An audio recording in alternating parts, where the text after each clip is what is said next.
नमस्कार साथियों, मैं चंद्र प्रकाश शर्मा आपका जीएस पाठशाला आईएएस के यूट्यूब चैनल पर एक बार फिर से स्वागत करता हूं। दोस्तों, हम पढ़ रहे थे एमपीपीएससी के मेंस का सिलेबस, जिसकी आज हमारी अंतिम क्लास है।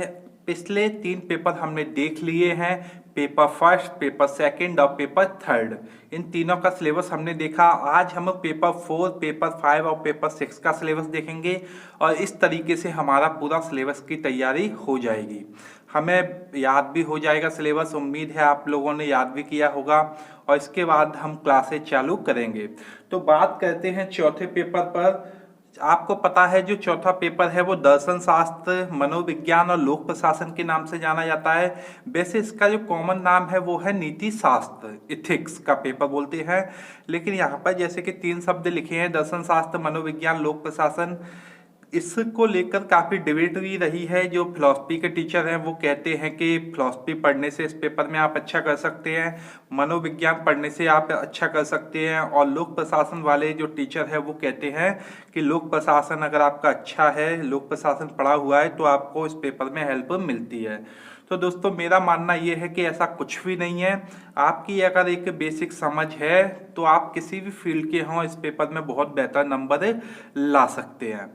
तो हम बात करेंगे इस पेपर पर। तो आप देखेंगे इसमें भी 5 इकाइयाँ हैं आपकी। इकाई 2, 3, 1, 2, 3, 4, 5 इकाइयों में ये पेपर बटाया, और आपको मैंने बताया भी था 200 नंबर का पेपर है और हर इकाई से 40-40 नंबर के प्रश्न आएंगे। तो बात करते हैं हम बारी बारी से प्रत्येक इकाई पर। इकाई पहली की यदि बात करें हम, तो इकाई पहली में कुछ दार्शनिक पढ़ने हैं हमें, विचारक पढ़ने हैं और समाज सुधारक। इनके द्वारा कौन कौन से सिद्धांत, थ्योरियां दी गई वो पढ़ना है। इनकी कुछ रचनाएं भी होंगी वो पढ़ना है। तो इसमें एक तो आपके यूरोपियन थिंकर्स, यूरोपियन विचारक भी हैं और भारतीय विचारक भी हैं।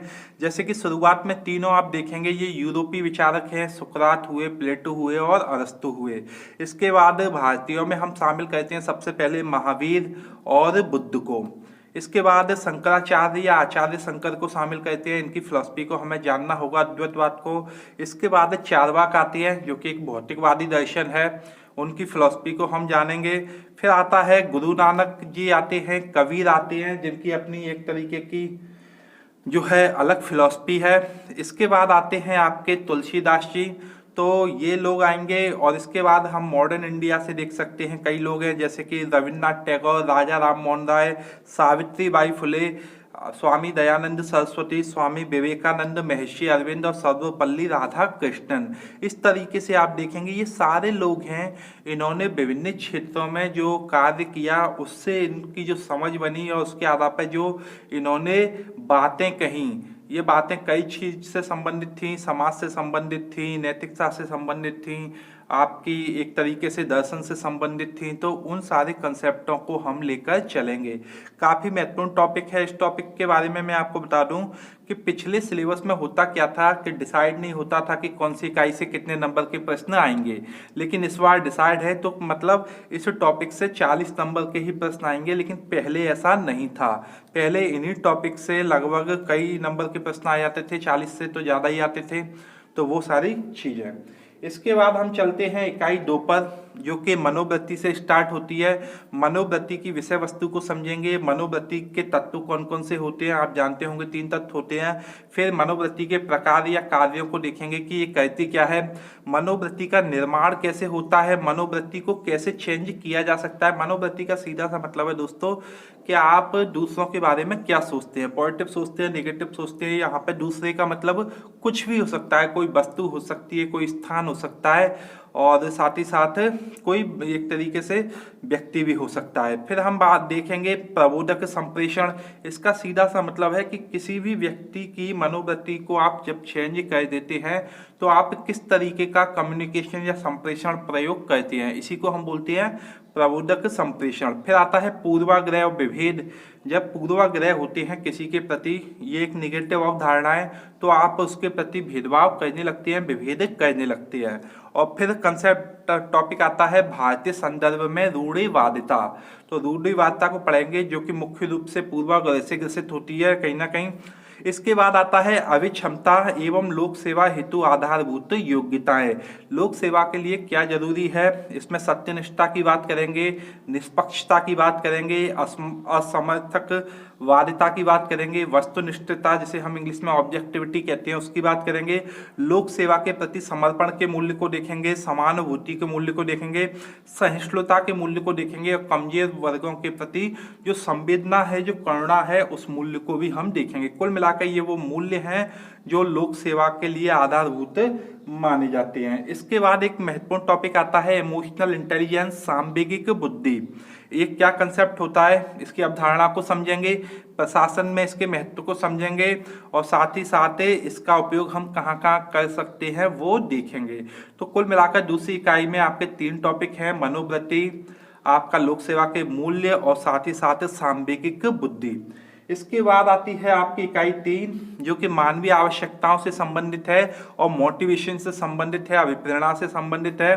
साथ ही साथ इसमें लोक सेवा, लोक प्रशासन में जो नैतिक सद्गुण हैं और मूल्य हैं उनकी भी बात की गई है। प्रशासन के कुछ नैतिक तत्व जैसे कि सत्यनिष्ठा, उत्तरदायित्व, पारदर्शिता, नैतिक तर्क क्या होता है, नैतिक दुविधा क्या होती है और साथ ही साथ एक टॉपिक जुड़ा है आपका अंतरात्मा, नैतिक मार्गदर्शन के रूप में अंतरात्मा। जब आप कहीं फंस जाते हैं, आपके अंतर्द्वंद की स्थिति उत्पन्न होती है, तब आपके जो अंतरात्मा है वो आपको क्या मार्गदर्शन देती है। तो इस पूरे कंसेप्ट को हम पढ़ेंगे। फिर बात करेंगे लोक सेवा हेतु आचरण संहिता। आप जानते हैं एक आचरण संहिता होती है ताकि लोक सेवक जो है करप्शन नहीं कर सके और अपनी सेवा को बेहतर ढंग से दे सकें। फिर आता है शासन में उच्च मूल्यों का पालन कैसे करवाया जाए, तो वो सारी चीजें। तो ये टॉपिक आपका इकाई 3 होगा, इसको भी पढ़ेंगे। इसके बाद आता है आपका इकाई 4 जो कि करप्शन से संबंधित है। पहले तो हम समझेंगे कि करप्शन क्या है, करप्शन के कौन कौन से प्रकार हैं और आखिर करप्शन के कारण क्या है, क्यों भ्रष्टाचार होता है, भ्रष्टाचार का प्रभाव क्या पड़ता है समाज पर, आप पर, भ्रष्टाचार को कम करने के उपाय क्या हो सकते हैं समाज में, और सूचना तंत्र की बात करेंगे। तथा साथ ही साथ हम बात करेंगे विसिल ब्लोअर की भूमिका। विसिल ब्लोअर आपको बता दूं एक ऐसा व्यक्ति होता है जो भ्रष्टाचारों को उजागर करने का काम करता है। किसी संगठन में जैसे कि एक व्यक्ति है, वो अपने संगठन में जो करप्शन होता है उसे अगर सामने ला दे तो वही कहलाता है विसिल ब्लोअर। भ्रष्टाचार पर राष्ट्र संघ जो है, संयुक्त राष्ट्र संघ, उसने एक घोषणा की है, उस घोषणा को पढ़ेंगे हम पूरा। भ्रष्टाचार का मापन किन किन तकनीकों से किया जाता है, कौन कौन से पैमाने हैं, मापदंड हैं, इंडेक्स हैं, उनकी बात होगी। फिर बात करेंगे हम ट्रांसपेरेंसी इंटरनेशनल की, जो कि एक महत्वपूर्ण संस्था है, भ्रष्टाचार को नापने का काम करती है और विभिन्न राष्ट्रों को सुझाव देती है कि आप अपने यहाँ पर कैसे भ्रष्टाचार को कम कर सकते हैं। फिर हम बात करेंगे लोकपाल और लोकायुक्त की। तो जब लोकपाल और लोकायुक्त की हम बात करेंगे, बहुत काफी महत्वपूर्ण टॉपिक है, भ्रष्टाचार से जुड़ा है। कारण यही है कि राज्यों में और केंद्र स्तर पर कैसे हम भ्रष्टाचार को कम कर सकें। तो ये जो संस्था होती है भ्रष्टाचार को सामने लाती है और उन अधिकारियों, कर्मचारियों और हम बोल सकते हैं कि राजनीतिक स्तर के व्यक्तियों के प्रति कार्रवाई करती है। इसके बाद दोस्तों आपका अंतिम टॉपिक आएगा पेपर 4 का, जो कि केस स्टडी से संबंधित है और जिसमें साफ लिखा है पाठ्यक्रम में सम्मिलित विषय वस्तु पर आधारित। मतलब आपको ये जो टॉपिक दिख रहे हैं सारे के सारे, जिसमें आपका मनोवृत्ति था, आपका भ्रष्टाचार था, सांवेगिक बुद्धि थी, या अन्य जो अपने फिलोसफर्स थे, दार्शनिक थे, वो थे, उनसे जुड़ी हुई कोई ना कोई केस स्टडी दी जाएगी और आपको वो सॉल्व करनी होगी। यहाँ पर मैं बता दूं पैटर्न अब फिक्स कर दिया गया है।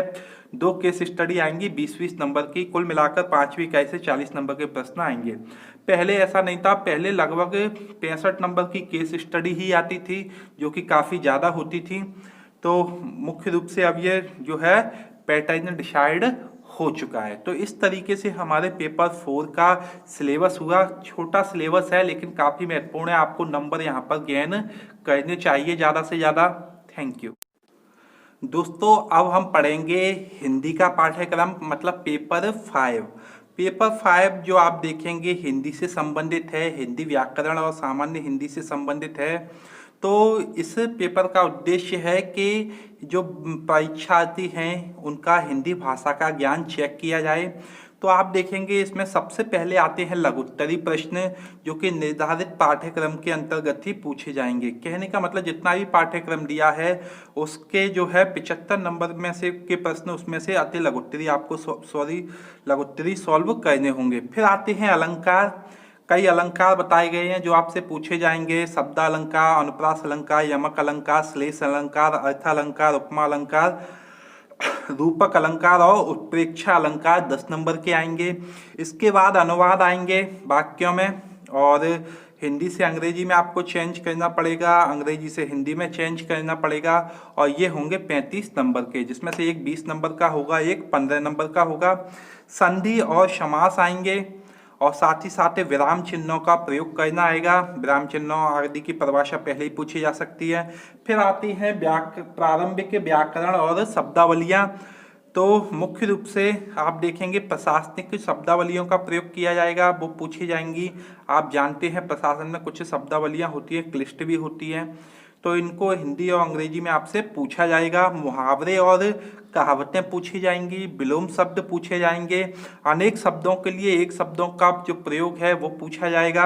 आपके तत्सम और तद्भव शब्द पूछे जाएंगे, पर्यायवाची शब्द पूछे जाएंगे, और कुछ मानक शब्दावलियां हैं वो आपसे पेपर में पूछी जाएंगी।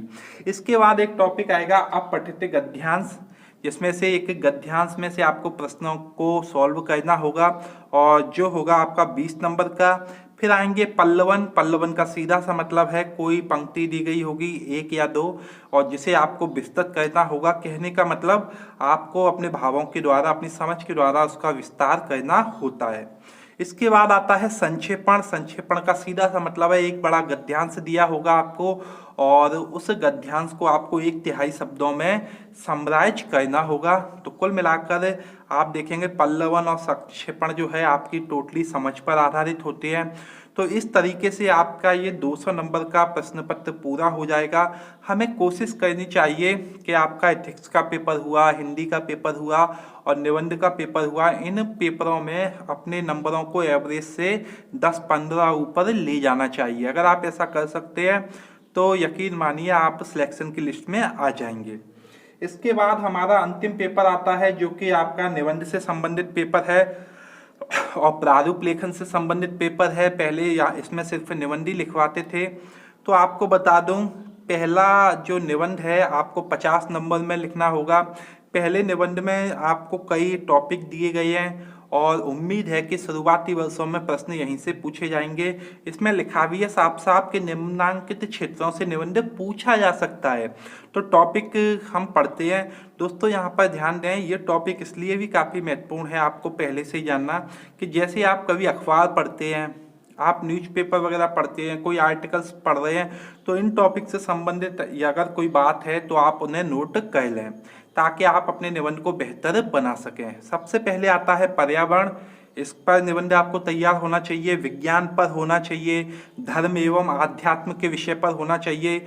शिक्षा में जो गुणवत्ता है, क्वालिटी है, जो कि आप जानते हैं वर्तमान समय में भारत में नहीं है, उस पर हम बात करेंगे। फिर आधुनिकीकरण का टॉपिक आपको तैयार करना है। ग्लोबलाइजेशन, भूमंडलीकरण का करना है।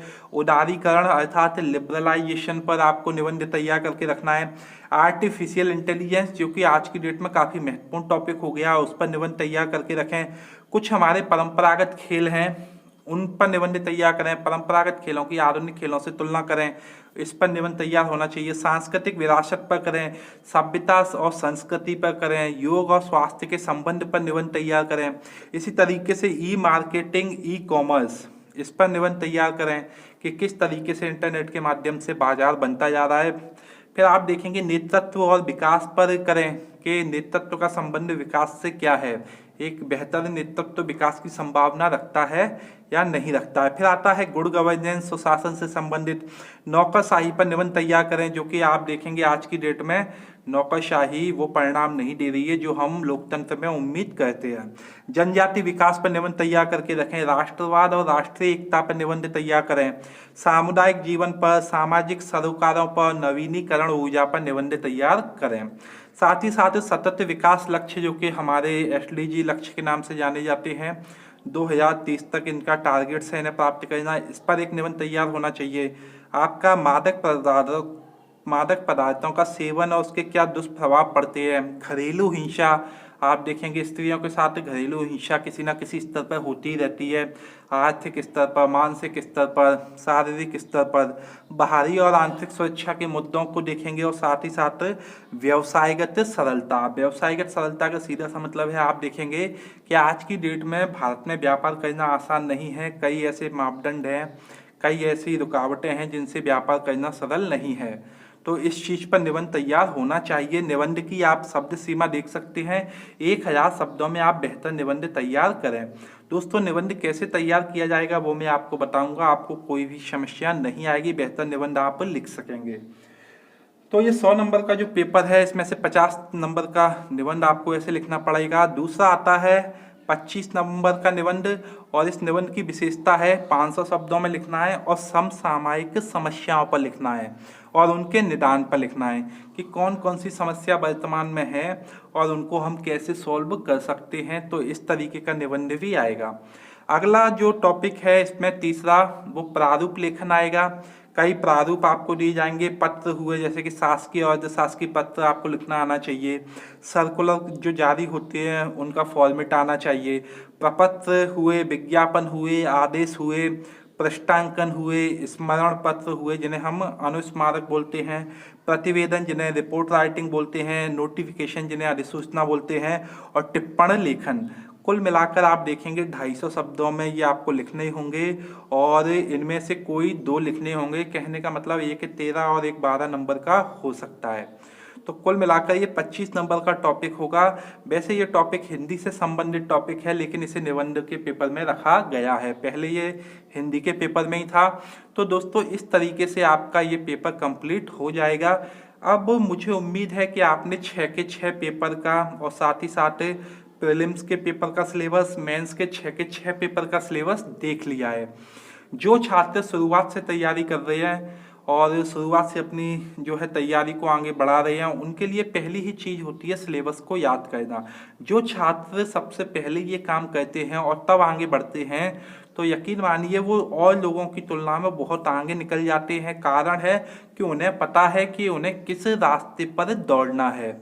वो अंधी दौड़ नहीं दौड़ते हैं, उन्हें एक जो पाथ है वो पता होता है, और ऐसे छात्र जो है बहुत जल्दी सफलता प्राप्त करते हैं। तो दोस्तों, अगर आपने ये सारे वीडियो नहीं देखी हैं, प्लेलिस्ट में जाकर देख सकते हैं, सारे सिलेबस को याद कर सकते हैं, और उसके बाद आप महसूस करेंगे कि आप पीएससी परीक्षा के लायक बन रहे हैं, उसके मापदंडों को फॉलो कर रहे हैं। तो दोस्तों, इसके आगे हम नेक्स्ट क्लास करेंगे सब्जेक्ट से, और मुझे उम्मीद है आपको ये पैटर्न बेहतर लग रहा होगा। आप प्लीज़ वीडियो को लाइक करें, चैनल को सब्सक्राइब करें और अपने दोस्तों को भी जोड़ें। Thank you.